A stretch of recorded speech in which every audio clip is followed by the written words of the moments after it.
सकौती गांव में आयोजित जनसभा के दौरान राजनीतिक माहौल उस समय गर्मा गया जब पंजाब के मुख्यमंत्री भगवंत मान ने मंच से केंद्र सरकार पर तीखा हमला बोला।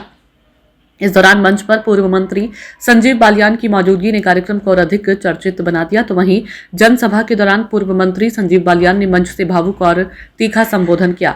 अपने भाषण में उन्होंने सामाजिक एकता, इतिहास और हालिया घटनाओं को लेकर खुलकर अपनी बात रखी।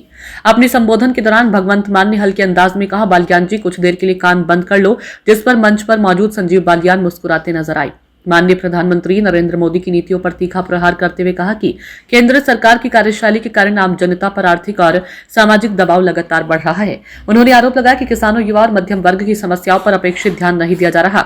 मान ने कहा कि राज्यों के अधिकारों में लगातार हस्तक्षेप किया जा रहा है, जो देश के संघीय ढांचे के लिए उचित नहीं है। उन्होंने सभा के दौरान मौजूद लोगों ने उनके भाषण पर प्रतिक्रिया दी और पूरे कार्यक्रम में राजनीतिक चर्चाओं का माहौल बना रहा। कार्यक्रम में बड़ी संख्या में लोगों की भीड़ उमड़ी और नेताओं के संबोधन को ध्यानपूर्वक सुना गया।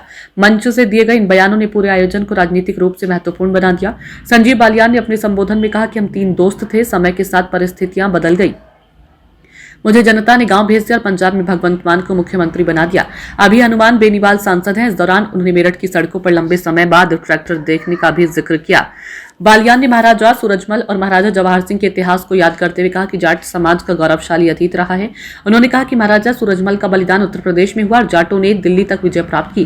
पंजाब के जाट सिख भी इस इतिहास का हिस्सा रहे हैं। अपने संबोधन में उन्होंने कहा कि समाज में कई तरह के दर्द हैं, लेकिन हम सभी भाईचारे के साथ जुड़े हुए हैं। उन्होंने आरोप लगाया कि सभा को असफल करने के लिए साजिश रची गई और उन्हें अपमान सहना पड़ा। मैं पूरी रात चुप रहा, लेकिन अपमान को सहा है।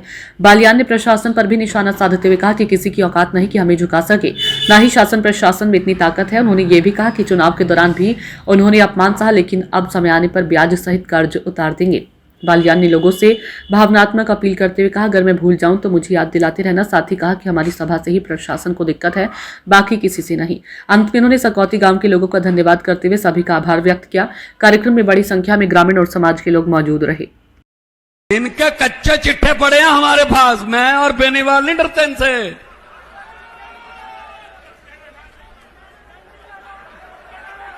संजीव बालियान ने कहा मैं भी नहीं डरता, अभी कहा है।